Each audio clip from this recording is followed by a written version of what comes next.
And It must have been a beautiful play. We showed it 22 times. You don't think that play was worth it? Not 22 times. From the 40-year-old LeBron James. It was a 40-year-old man. It was a very nice. We didn't have to show it 100 times. We ain't got hey, we got a bunch of 40-year-olds in here. None of them are doing that. No, you dunk like that? Whatever. But You said as we began the night, Chuckster, as Dallas played without Luka Doncic and Kyrie Irving, this was all about the Lakers. And the Lakers proved to what I keep saying. The Lakers stink, plain and simple. We have to talk about them because the media is infatuated with the Lakers. But the Lakers are not a good team. They got zero athletic ability. I mean, when you watch them, Jason Kidd coached a masterpiece tonight. We can go one-on-one, get any shot we want. They got a good shot every time. The Lakers could never keep them in front of them. This was a coaching masterpiece by Jason Kidd because there's no way that team that the Mavs put out there, especially one winning by 20, basically. Well, yeah. I mean, any masterpiece that he put together, though, honestly, shouldn't have been able to come up with it. Because, one, not only that they're struggling right now. They lost 5 in a row before tonight. Yeah. So it's not like they're coming in with some confidence and continuity. They lost 5 in a row. And they've lost their last 10 when Luka and Kyrie And they haven't won a out. game without those guys in the last 10. It's the problem that I had with Chuck. He's covering the Lakers game. Halftime, they show that crazy dunk that Braun done that and little baby ceiling fan through the lane, which was crazy. Then he goes to talking about the Lakers. And when he's talking about the Lakers, he says, yes, you got Braun and AD, and then you got the rest of them bums. That still piss me off. There's no player in the fucking league that should be deserve to be called a bum. Like, you make it to this level for a reason. Like, and when you're talking and you have a platform like that, you shouldn't be disrespecting players like that and calling them no bums, man. That's not cool. It's not right. I know people say, oh, that's just Chuck. But these guys also have families and kids that are watching. And these guys worked hard to get to these points. And they're not bums. Like, I think the choice of words, and how we describe and how we talk about guys, like, we do got to hold ourselves accountable. I'm standing with JJ on this one. And when it comes down to talking about LeBron and talking about Steph, yes, we're going to talk about them religiously until they retire because they have done so much for the game of basketball.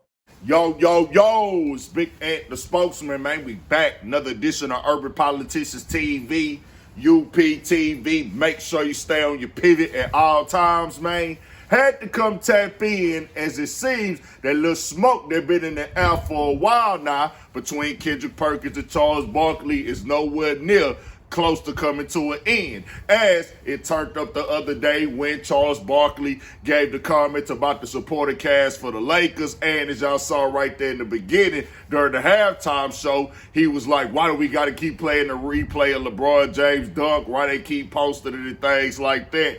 Oh, niggas started going to Twitter like, here go Charles Barkley hating on LeBron. We know they had their issues over the years, even the time when LeBron decided to go back at Charles Barkley in the media, plus what Charles Barkley just recently said about J.J. Redick, him being a dead man walking. But Kendrick Perkins came out directly and said he ain't agreeing with him calling the supporter cast bombs and things like that. And I had a link in the description where y'all can watch that in full and on Road Tripping. And I'll tell you like this right here, I keep it a band. The Lakers had no business without the Dallas having Kyrie and Luka losing by 20 and things like that. Of course, the Lakers have their fan base, so they going to be put all over the media no matter how bad they are playing. I agree with that. Like, that's just what it is. They had no business losing. Him, Kenny Smith, and everybody got the right to critique that.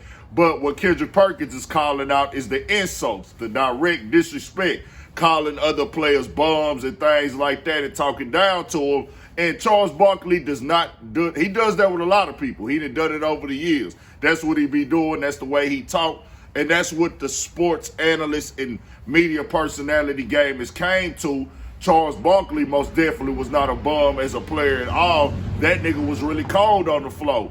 But it becomes a thing, bro, where you is calling people names and insults on these big platforms on TV. It is disrespectful, dog. No matter how you feel about it, people, family is watching. and you are not a fan in the crowd. You are somebody with a name, and I think that's the other side of somebody who played the game before, somebody who was good at the game like Charles Barkley. When you'll get on the platform, you'll start talking like, hey, I'm in open gym, or we in practice together, or we homies. But it's like, well, nah, bro, you was actually on a very, very big popular network. You're on a halftime show that has a lot of viewers, and you calling the other players bums and things like that. Now, we done seen it get to the point where Shaq that got involved with this, even Charles Barkley taking other shots at Kendrick Perkins. It came up even during the Shannon Sharp interview. He said he really didn't have no pressure with Kendrick Perkins. He just didn't agree with him saying that Charles Barkley don't seem like he be watching no games. He just talking and stuff.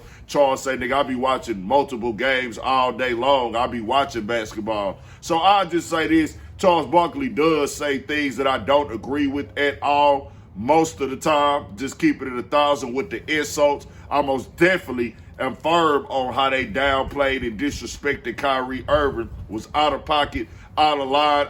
They didn't even really come back and take the full accountability for how they handled that incorrectly as the time went by. Stephen A. Smith did, but everybody else was kind of still whatever. That nigga Charles Barkley be saying a lot of out of pocket stuff, and I can't disagree with Kendrick Perkins, bro. The media has got to that. People will say, oh, these players soft. Bro, that's some new wave stuff for this era where you just get on there, throw insults and talk about people. Then when they come back at you or they say something back to you, man, they sensitive, or they get in their feelings, or they don't give themselves the room to be critiqued about what they got going on and stuff like that. So, hey, Kendrick Perkins is one of the ones. He gonna give it to Charles Barkley. Y'all know what it is. Once again, there you go, dog. Now, LeBron James, that was a lit dunk, but, hey, I had somebody tell me directly, TJ Ford, man, hey, in the NBA, when you playing against niggas every single night, you playing somebody good every night. Everybody can play ball. Everybody is an elite hooper. So calling the players bums, they can turn into something when it comes to a debate side of things. Tell me what y'all think. We got more coming, more videos, all that for Shit Show. Stay on your pivot.